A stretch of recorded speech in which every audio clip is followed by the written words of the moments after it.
Shalom, selamat pagi Bapak Ibu Saudaraku yang terkasih dalam Tuhan Yesus Kristus. Kita bersyukur pada kesempatan pagi hari ini kita ada di tempat ini yang kasih dan anugerah Tuhan. Dan Tuhan memberikan kita semua kesehatan dan kekuatan yang sempurna. Saya melihat ada dua orang yang baru hadir pertama kali pada tempat ini. Dari karyawan mungkin bisa berdiri, masih yang paling belakang sebelah Ibu ini. Boleh perkenalkan diri? Namanya siapa Pak? Julius. Terima kasih atas kehadirannya. Kiranya Tuhan memberkati. Silakan Bapak ya. Selamat pagi, perkenalkan nama saya Dodi. Dodi. Terima kasih Pak atas kehadirannya. Kiranya Tuhan memberkati. Kiranya semua pulang. Oh.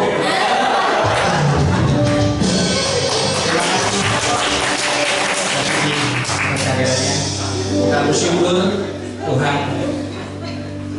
memberikan kesempatan kita untuk beribadah kepada kesempatan pagi hari ini. Saya juga menyambut kepada Bapak Ibu Saudara yang mengikuti ibadah kami melalui online. Terima kasih atas kesediaannya. Kiranya Tuhan memberkati Bapak Ibu Saudara. Mari kita mempersiapkan hati kita untuk datang kepada Tuhan dengan satu teduh sejenak.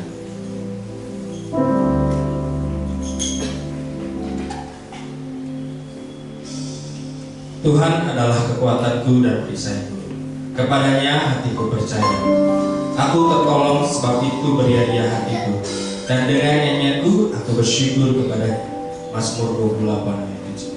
Kami datang kepadamu Tuhan pada kesempatan pagi hari ini Tuhan, untuk menaikkan rasa syukur kami melalui pujian dan penyembahan kami. Kiranya pujian dan penyembahan kami bisa menyenangkan hatimu Tuhan, dan nama Tuhan dipermuliakan ya Bapa. Kami juga siap belajar kebenaran firman-Mu yang akan disampaikan hamba-Mu Bapak Hans ya Tuhan. Kiranya Tuhan berbicara kepada kami ya Bapak. Kiranya Tuhan pimpin waktu ibadah kami ini dari awal hingga akhirnya. Dalam nama Tuhan kami Yesus Kristus, kami serahkan semua yang dalam tangan. Haleluya. Amin. Selamat beribadah Tuhan Yesus. Shalom. Nama Tuhan kita berkumpul bersama-sama di pagi hari ini. Siap memuji Tuhan, Bapak Ibu Saudara yang kasih Tuhan. Amin. Ya, saya undang untuk berdiri bersama-sama, bukan karena kuat dan gagah kita, tapi karena kekuatan Tuhanlah yang selalu menyertai kita dan memampukan kita sampai saat ini. Mari kita pujikan, Kaulah kuatku.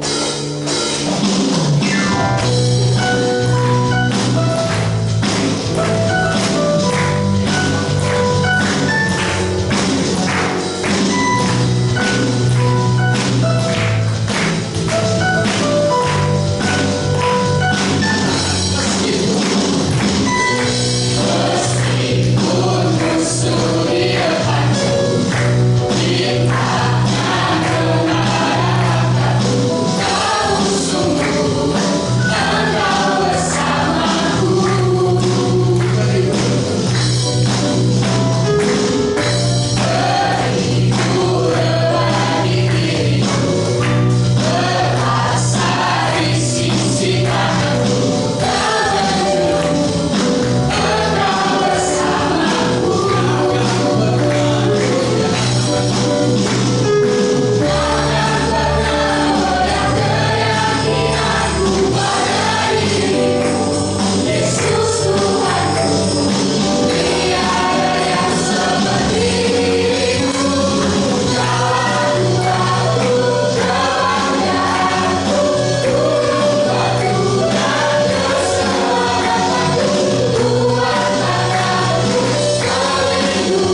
percaya dalam kehidupan kita pasti banyak tantangan yang sedang kita hadapi.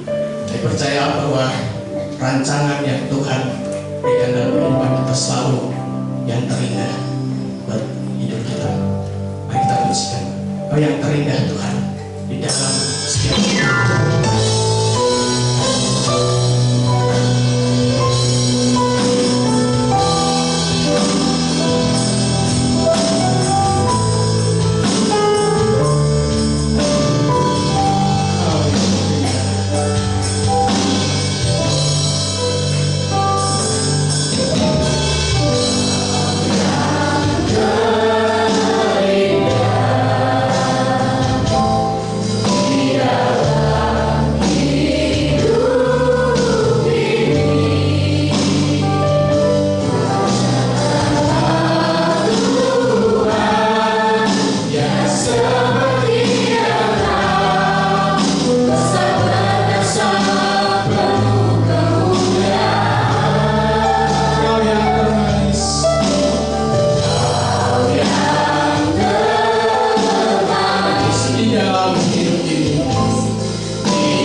Kami bersyukur juga atas rancangan-rancangan indah yang telah Kau berikan bagi setiap kami, Tuhan.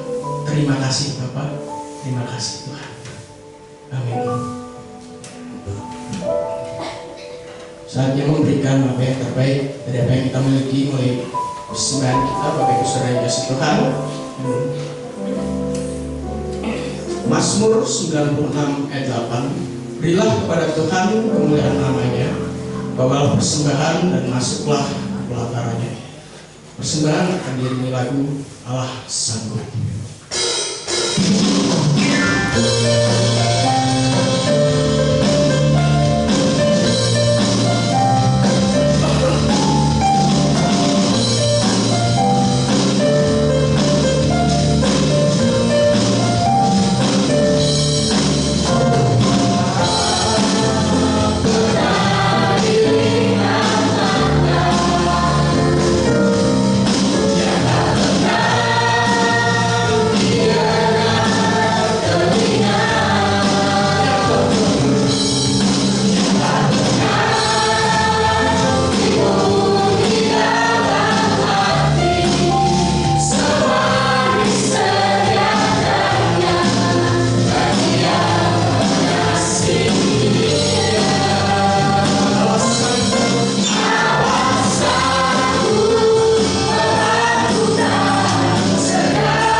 Terima kasih Tuhan atas segala berkat kemurahan-Mu yang terus tercurah dalam kehidupan kami hari demi hari.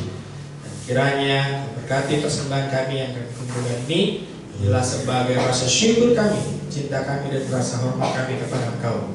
Dalam persembahan ini bisa berguna untuk memperluas kerajaan-Mu di muka bumi ini ya Tuhan. Melalui pendengar kami yang ada di tempat ini. Di dalam nama Tuhan kami Yesus Kristus kami berdoa dan mengucap syukur. Haleluya. Amin. Nah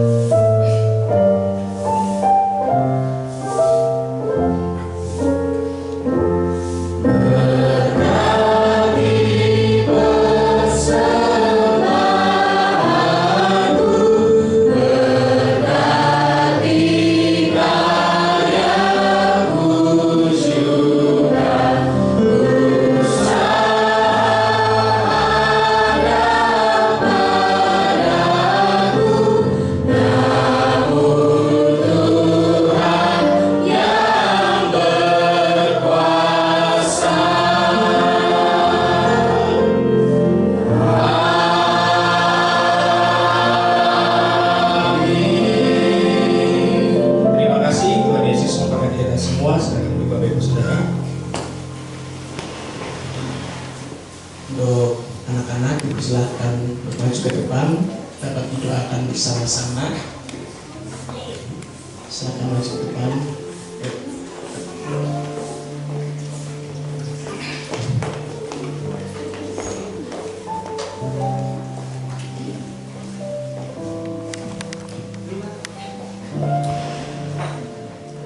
Mari kita berdoa untuk anak-anak kita. Kita serahkan mereka ke dalam tangan Tuhan. Allah Bapa kami yang di surga, kami datang kepadamu Tuhan. Kami mau serahkan anak-anak kami untuk belajar kebenaran firman-Mu Tuhan. Kiranya mereka diberikan hikmah, kepintaran, kecerdasan untuk bisa memahami setiap kebenaran firman Tuhan yang disampaikan oleh guru sekolah minggu mereka. Dan mereka bisa bertumbuh di dalam iman bahwa percaya Yesus Kristus sebagai Tuhan dan Juru Selamat mereka ya Bapa. Di dalam nama Tuhan kami Yesus Kristus kami serahkan anak kami ke dalam tangan-Mu. Haleluya. Amin. Amin. Kesaksian ujian dari mahasiswa STT Baptis Bandung, silakan untuk maju ke depan.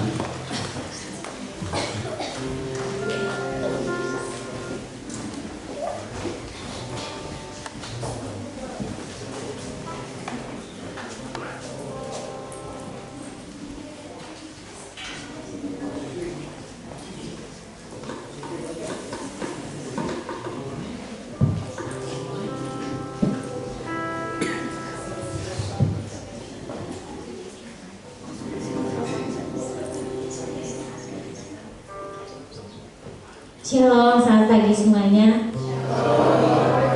Kami mau mengucap syukur buat penyertaan Tuhan. Kami bisa magang di Taman Safari selama 2 bulan. Kami juga mengucapkan terima kasih buat kebersamaannya selama 2 bulan ini. Kami minta maaf kalau ada sikap atau tindakan kami yang kurang berkenan.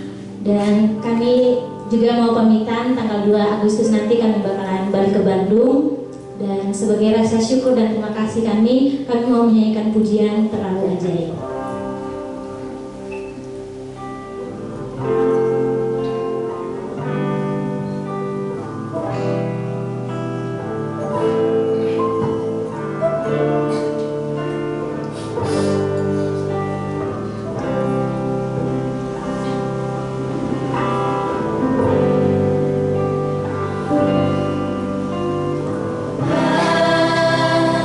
Terima kasih.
biasa dari teman-teman mahasiswa Bandung ya.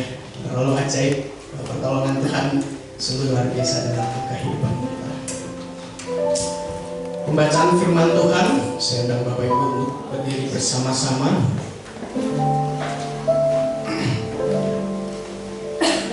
Dua Raja-Raja 1 ayat 10 sampai 12, mari kita membacanya bersama-sama. 1, 2, 3. Tetapi Elia menjawab, katanya kepada perwira itu, kalau benar engkau adalah, biarlah turun api dari langit memakan engkau habis dengan 50 anak buahmu. Maka turunlah api dari langit memakan dia habis dengan 50 anak buahnya. Kemudian raja menyuruh pula seorang perwira yang mencari 50 anak buahnya. Lalu orang itu berkata kepada Elia, hai api Allah, beginilah kita raja, segeralah turun. Tetapi Elia menjawab mereka, kalau benar engkau adalah, biarlah turun api dari langit memakan engkau habis dengan 50 anak buahmu. Maka turunlah api dari langit memakan dia habis dengan 50 anak buahmu. Amin. Menurut firman Tuhan disampaikan oleh Bapak Hans. Dengan itu mari kita menyembah Tuhan lebih dalam, mempersiapkan hati dan pikiran kita benar-benar mendengarkan firman Tuhan dengan penuh keyakinan. Dengan sayap-Mu Tuhan, bahwa Engkau akan terbang tinggi dan selalu menyertai. Firman-Mu berkata Engkau selalu bersama.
Firman-Mu Tuhan berkata Engkau bersama.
tidak dapat menjalani kehidupan kami sendiri.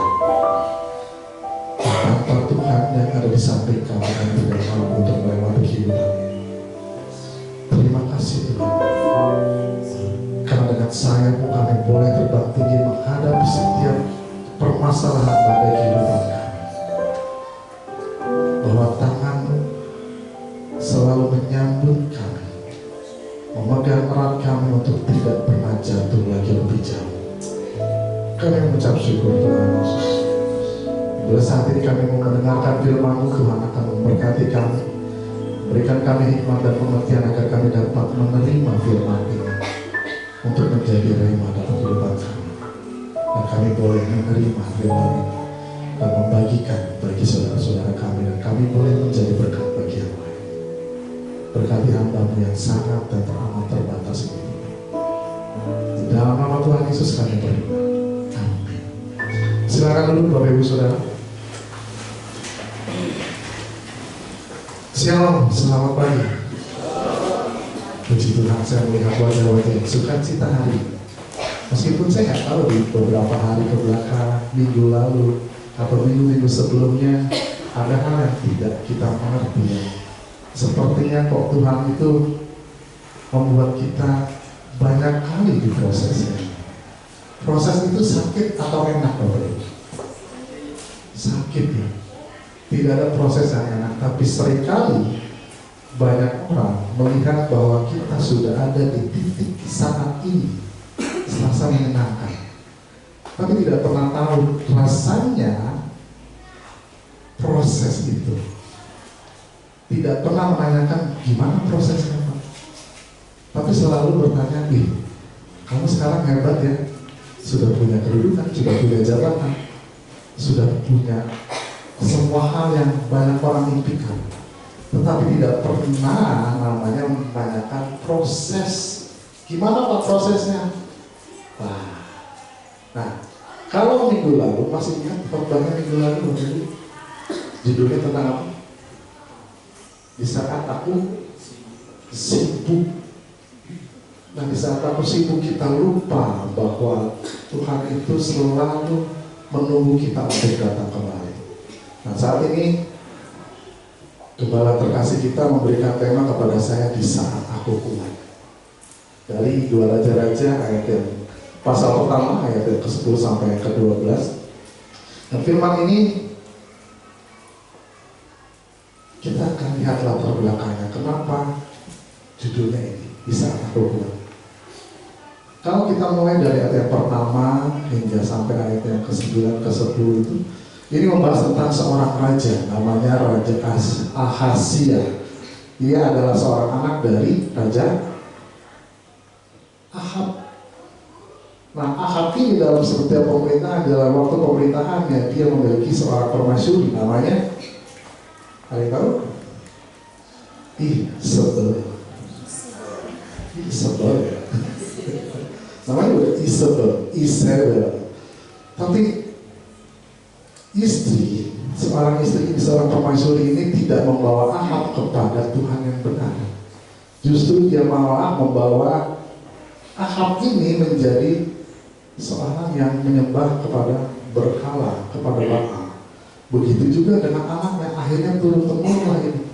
Nah, kenapa Ahazia ketika dia jatuh dari kisi-kisinya di jendelanya itu, ketika sedang duduk santai, nikmati angin sepoi-sepoi, entah mungkin ngantuk atau apa, tiba-tiba dia terjatuh dari jendelanya, dan kemudian dia mengalami sakit yang parah. Nah, di saat itu yang dia cari adalah, dia tanya kepada setiap pemangku jabatan, asisten-asistennya dia, tolong dong cariin saya tabib. Tolong dong saya cari, butuh saya pertolongannya, coba tanyain saya bisa sembuh apa enggak. Pertanyaannya adalah bagaimana dia mencari kesembuhan itu. Yang dilakukan adalah di ayat yang seterusnya itu dikatakan bahwa dia menyuruh seorang utusan untuk ke Baal Ekron. Yang dicari bukannya Tuhan. Sampai akhirnya Tuhan memerintahkan seorang malaikat untuk datang kepada Elia dan kasih tahu, Elia, tuh rajamu Ahazia, dia lagi sakit, tapi dia tidak mau datang kepadamu. Ingatkan dia. Apakah tidak ada seorang Allah di Israel yang bisa menyembuhkanmu? Maka firman Tuhan itu disampaikan kepada seorang utusan itu, dan Ahazia bertanya kepada utusan itu, orangnya seperti apa? Yang dia tahu adalah namanya Elia. Dan akhirnya disinilah mulai muncul, ketika Ahazia merasa dirinya kuat sebagai seorang raja, dia lupa bahwa ada raja di atas segala raja.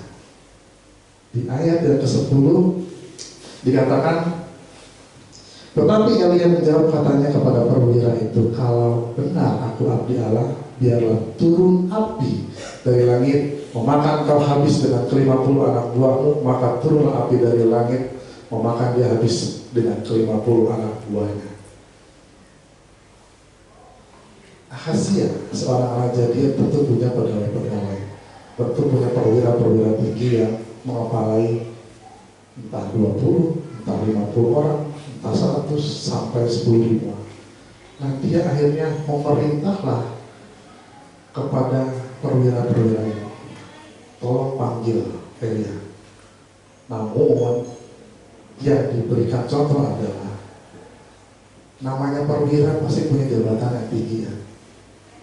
Dia merasa kuat, dia merasa punya kekuasaan, tapi dia lupa bahwa kekuasaan dia itu kalau dia tidak terima dari Tuhan, maka tentu saja dia akan mudah jatuh. Dan ini yang memperingatkan kita, di saat aku kuat, ketika perwira itu datang dengan segala kesombongannya, dia bilang apa? Di ayat ke-11, hai abdi Allah, beginilah titah raja, segeralah turun. Bapak Ibu, kalau misalkan tiba-tiba, kalau kita kan orang Indonesia lebih kepada budaya yang lembut ya. Nah, turun yuk. Nggak langsung, turun deh. Enggak kan? Tapi ketika kita mulai mendengar hal itu, kok rasanya gak enak banget ya. Tetapi, nah inilah yang dilakukan perwira pertama, begitu juga dengan perwira kedua. Sama kelakuannya. Dia dengan titelnya sebagai perwira, dia lupa bahwa dia hanya seorang utusan dari raja. Tapi dengan mengandalkan nama belakang, kan backingan gua raja, dan nyuruh gua raja. Tapi ingat, pepatah selalu mengatakan begini, di atas langit masih ada langit. Jangan lupa. Nah, seringkali itu yang terjadi ketika kita sudah mulai berada di atas, kita lupa bahwa ternyata Tuhan yang memberikan semua hal yang berharga itu. Yang selanjutnya, boleh di next. Selanjutnya, nah ini yang latar belakang teks tadi ya,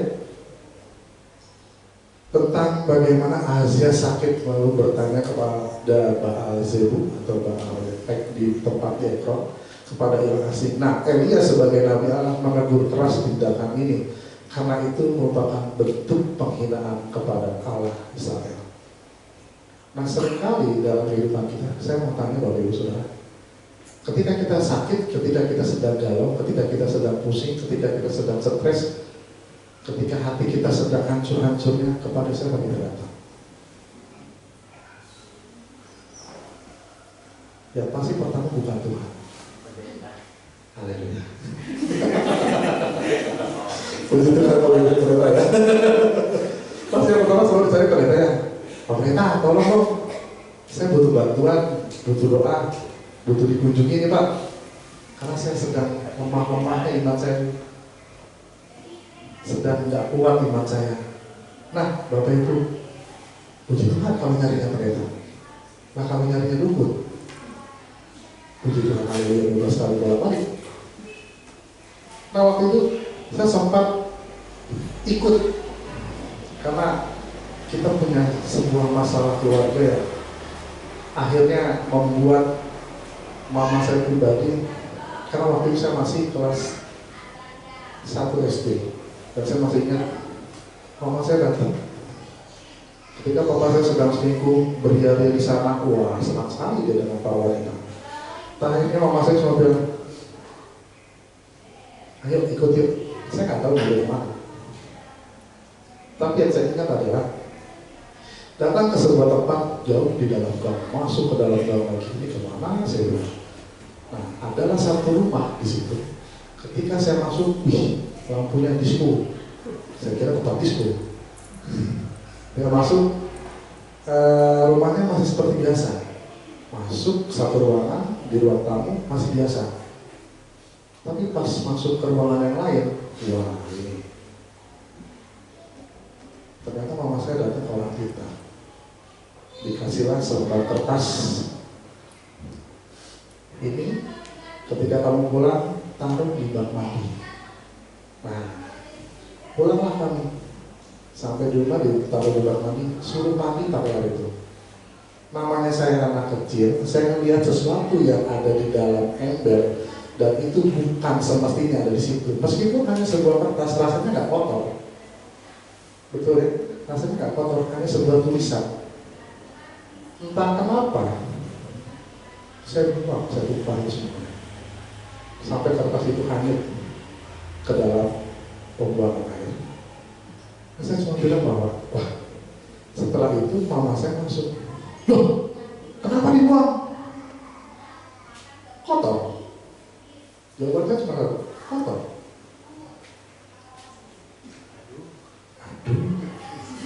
Aduh, syok ya. Udah gua jauh-jauh ngeluarin duit, harus dapat buat bayar di kertas supaya keluarga gua harmonis lagi. Karena Bapak Ibu ketika itu pagi itu berjalan seperti biasa, tenang. Nanti saya pulang sore habis main, semua piring terbang, sendok terbang, nasi jangan terbang. Pokoknya piring, sendok, gelas segala macam itu semua terbang.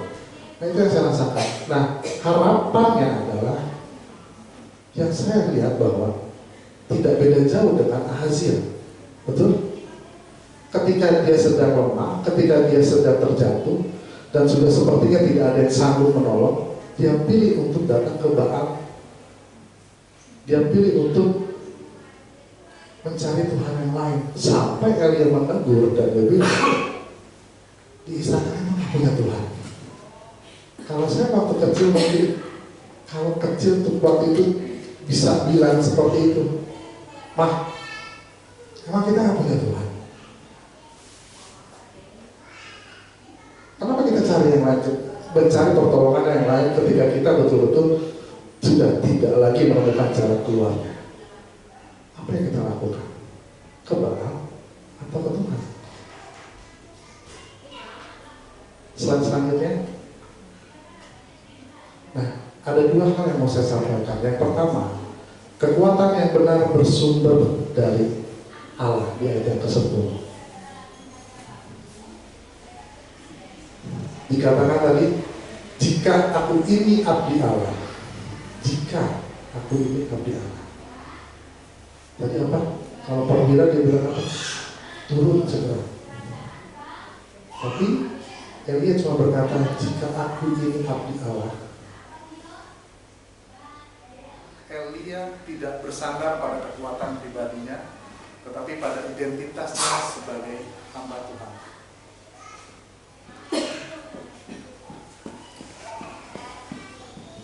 Elia tidak bersandar pada kekuatan pribadinya, tetapi identitasnya sebagai hamba Tuhan. Dia menyadari bahwa apa yang dia miliki itu dari Tuhan. Dan Elia paham siapa yang mengutus dia dan kepada siapa dia harus taat.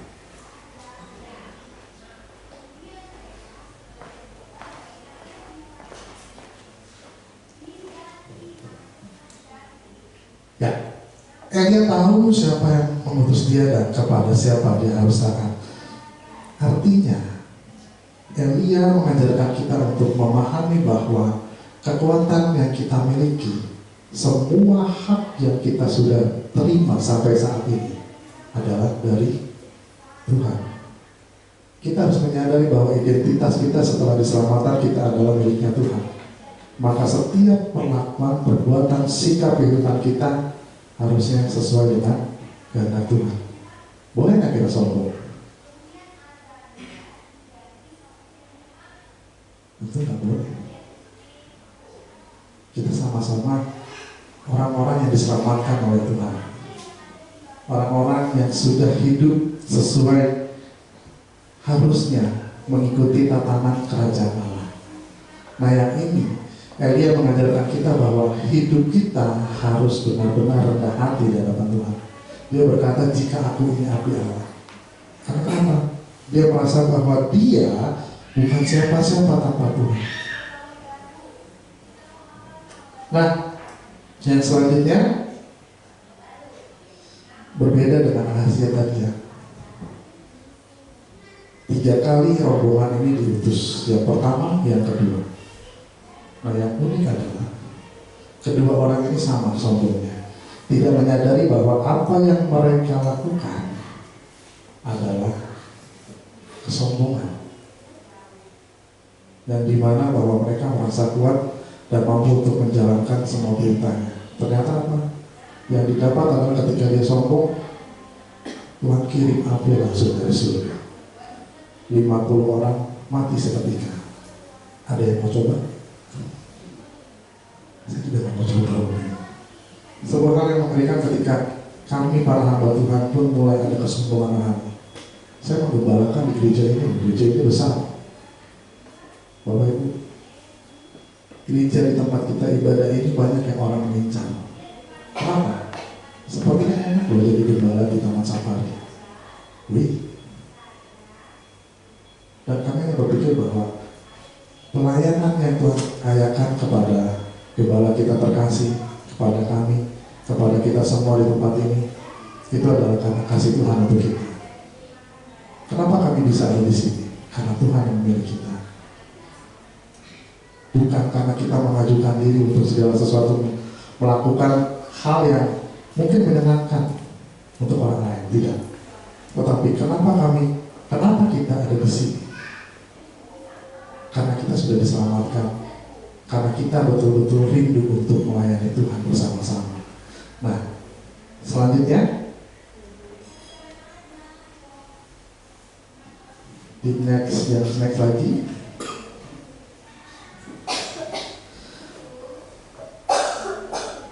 Next lagi.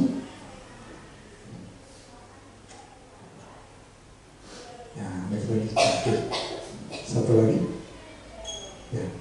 Kekuatan tidak sama dengan kesombongan. Yang tadi kata-kata turunlah segera. Perwira ini datang dengan arogansi kekuasaan dunia.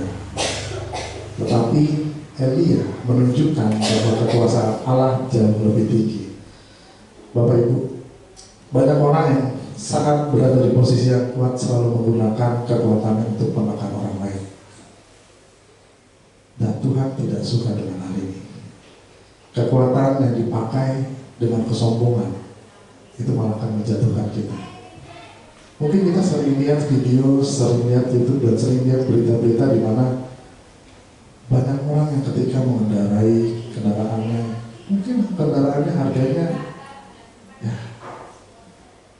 MM-an ya, miliaran. Wah, tapi mereka menggunakan hak mereka sepertinya bukan seharusnya. Yang harusnya tidak dibedakan bahwa peraturan itu diciptakan tidak hanya untuk orang yang miskin, kalangan bawah, tidak. Peraturan yang ada, yang dibuat itu tidak hanya berlaku untuk kalangan tertentu, tapi semuanya sama. Begitupun juga dengan Tuhan. Tuhan bikin rule, bikin peraturan tidak hanya untuk orang-orang yang percaya aja, bukan hanya untuk hamba-hamba Tuhan, para pelayan Tuhan, tapi kita semua yang ada. Tuhan hanya ingin bahwa ketika kita dalam menghadapi masalah, cari Tuhannya dulu, bukan cari orang lain dulu, bukan cari dukun dulu, bukan cari orang pintar dulu. Orang pintar aja cari dulu orang pintar. Kalau dia sakit larinya puskesmas, cari yang murah. Dia aja masih cari orang yang bisa nyembuhin dia.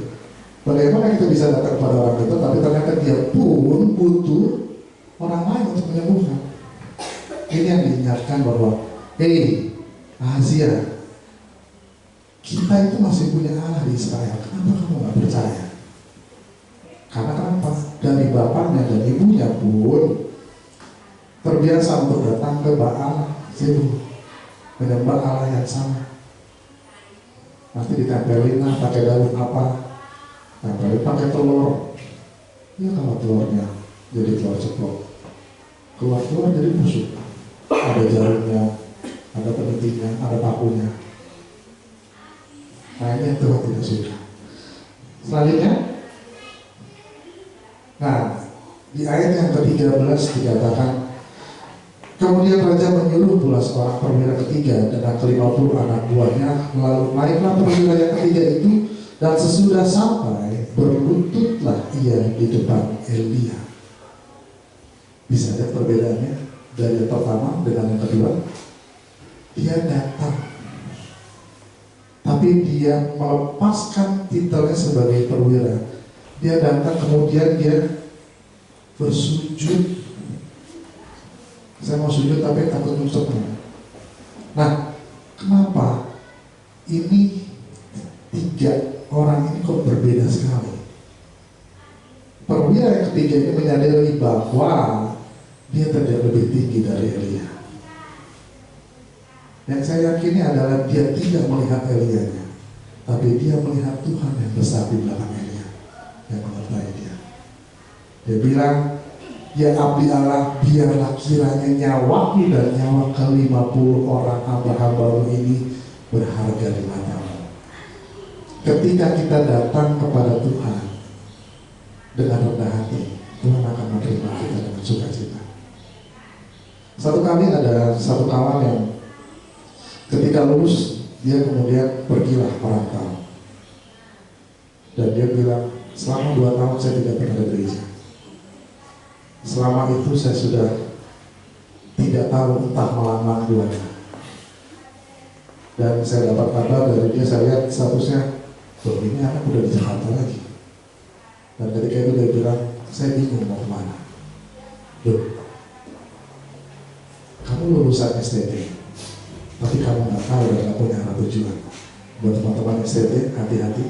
Ketika kita sudah mulai lulus dan kita nggak punya arah tujuan, maka patut dipertanyakan bahwa hidup kita nggak tahu mau kemana. Lalu apa yang kita dapatkan semasa kita belajar di STT? Jangan sampai melupakan Tuhan dalam setiap kehidupan kita. Dan ini yang saya sedih sekali, saya bilang, lalu kamu kerja di mana? Aku kerja pindah-pindah. Saya ajak dia untuk yuk kita pelayanan lagi. Dia cuma bilang gini, aku udah gak layak. 2 tahun ini aku gak pernah ke gereja. 2 tahun ini aku sama sekali gak punya hubungan dengan Tuhan. Rasanya aku malu untuk datang ke Tuhan, karena aku meninggalkan Tuhan. Saya cuma bilang, Tuhan tidak pernah meninggalkan. Sampai detik ini Tuhan masih tunggu kamu bersama-sama kembali lagi ke Tuhan untuk kita sama-sama melayani Tuhan. Dan ini yang dilakukan sama perwira ini kepada Elia. Tolong, biarlah kiranya nyawaku dan nyawa ke-50, dan dia tidak hanya memikirkan diri dia sendiri, tidak hanya bilang nyawaku aja Tuhan selamatin, tapi Tuhan di belakangku ada 50 orang. Tolong juga lah, selamatkan. Anggaplah nyawa kami ini sangat berharga di matamu. Dan ini yang diingatkan bahwa Elia rindu juga untuk melihat kerendahan hati. Tidak hanya manusia rindu untuk melihat kerendahan hati, tetapi Tuhan juga rindu melihat kerendahan hati kita ketika kita datang kepada Tuhan.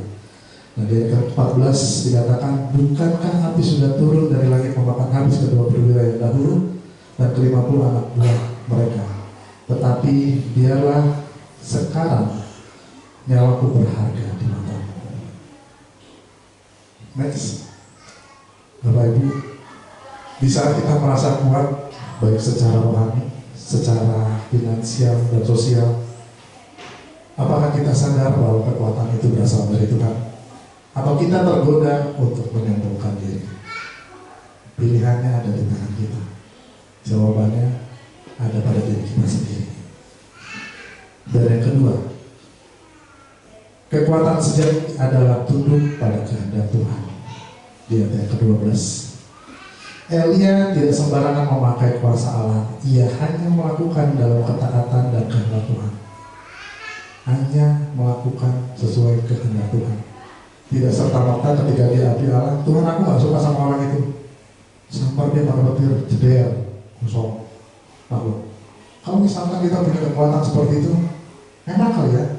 Orang yang gak suka sama kita, Tuhan tuh kirim api dari langit. Tuhan, saya gak suka sama orang ini, jeder.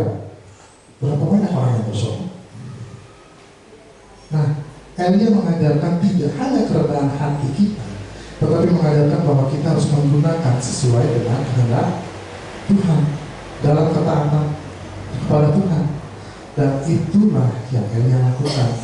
Menjadi pelajaran bagi kita bahwa ketika kita sebagai anak-anak Tuhan, bukan berarti hidup kita itu semena-mena, pelayanan suka-sukanya. Apalagi hidup kita suka-suka kita. Nah, justru ketika kita sudah jadi milik Tuhan, maka hidup kita itu sangat amat diperhatikan oleh orang lain. Pertanyaannya cuma satu, jadi berkatnya kita buat orang lain. Nah, Tuhan meneguhkan Elia sebagai nabinya melalui kuasa ilahi, bukan kekuatan manusia. Next, kesimpulannya adalah di saat kita kuat, gunakan kekuatan itu menjadi saluran kehendak Allah. Tidak semua tantangan perlu dibalas dengan kuasa, karena kita perlu tunduk dan bijak. Periksa hati kita, apakah kita rendah hati di hadapan Allah. Saya undang pemain musik untuk maju ke depan.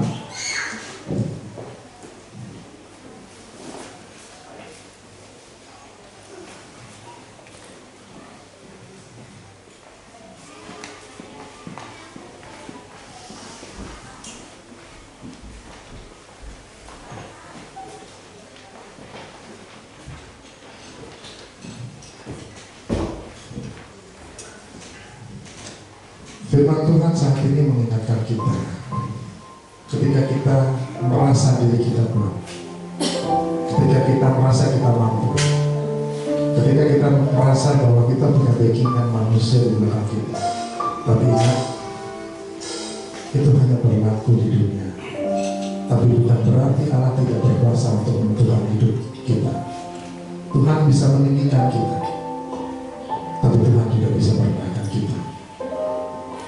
Ketika semua apa yang kita lakukan tidak sesuai dengan kehendak Tuhan, maka Tuhan akan memperingatkan kita untuk kita kembali kepada Tuhan. Entah secara lembut, entah secara tegas. Tuhan melakukan semuanya itu dengan kasih-Nya kepada kita. Tuhan ingin bahwa anak-anaknya menjadi anak-anak yang menjadi berkat bagi kita semua, menjadi berkat bagi orang lain, menjadi berkat bagi keluarga. Kalau di waktu lalu kita menjadi orang-orang yang sepertinya melupakan Tuhan, maka hari ini Tuhan mengingatkan kita untuk kita kembali datang kepada Tuhan. Apa yang dilakukan Ahazia menjadi contoh bagi kita bahwa kita tidak bisa pindah ke lain hati, kita tidak bisa pindah ke lain Allah, karena kita memiliki Allah yang hidup, Allah yang berkuasa untuk mengubah setiap hidup kita untuk menjadi lebih baik lagi. Kalau harapan dalam hidup ini.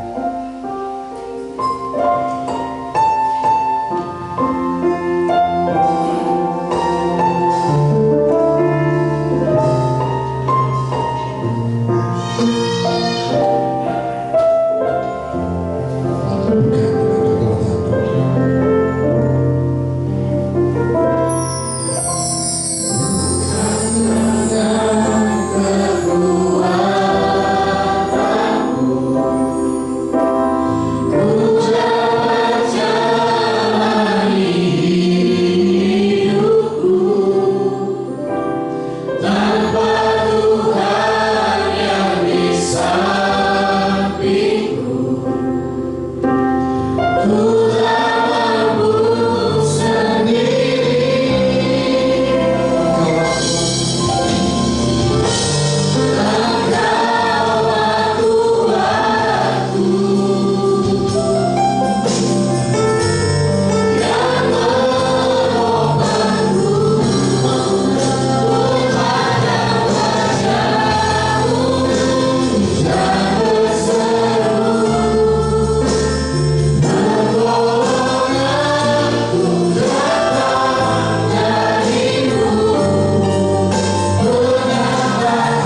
bersandar di dalam tangan-Mu ya Bapa. Ampuni kami Tuhan, mungkin kami selama ini merasa kami hebat, merasa kami kuat, merasa kami lebih rohani daripada orang lain. Ampuni kami Tuhan. Terima kasih Tuhan atas kebenaran firman-Mu yang telah disampaikan Tuhan.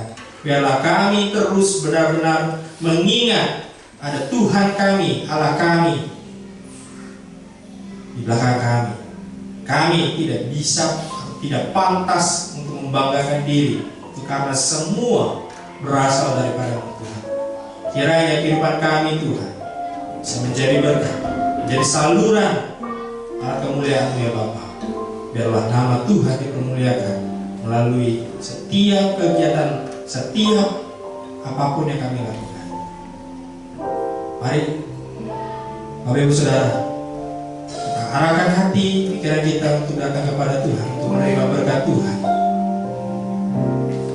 Diberkatilah engkau dalam keluargamu, anak-anakmu, menantumu, dan bahkan cucu-cucumu. Diberkatilah pendidikan anak-anakmu dan bahkan cucu-cucumu dengan diberikan hikmat, kepintaran, kecerdasan, sehingga Tuhan akan memakai menjadi anak yang luar biasa. Diberkatilah engkau dalam segala usaha dan pekerjaanmu. Tuhan akan membuatnya berhasil, sehingga kita bisa menjadi berkat untuk bagi semua orang. Berkatilah engkau dalam masa mudamu, karirmu. Tuhan akan memberikan pasangan hidup yang sepadan, yang takut dan cinta akan Tuhan. Kiranya kita bisa menjadi terang dan garam bagi dunia ini. Pulanglah dengan kasih, sukacita, dan damai sejahtera mulai hari ini sampai Maranatha. Haleluya.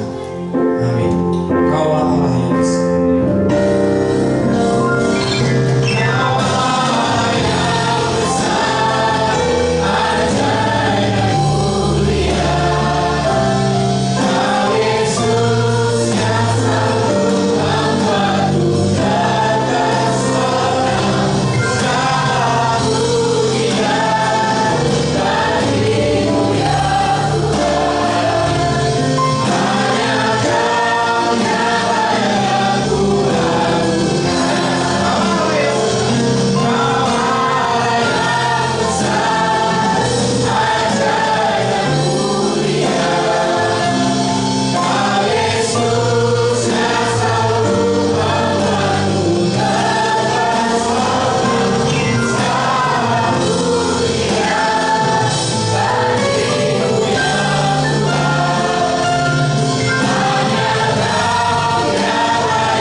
Tuhan Yesus memberkati kita semua.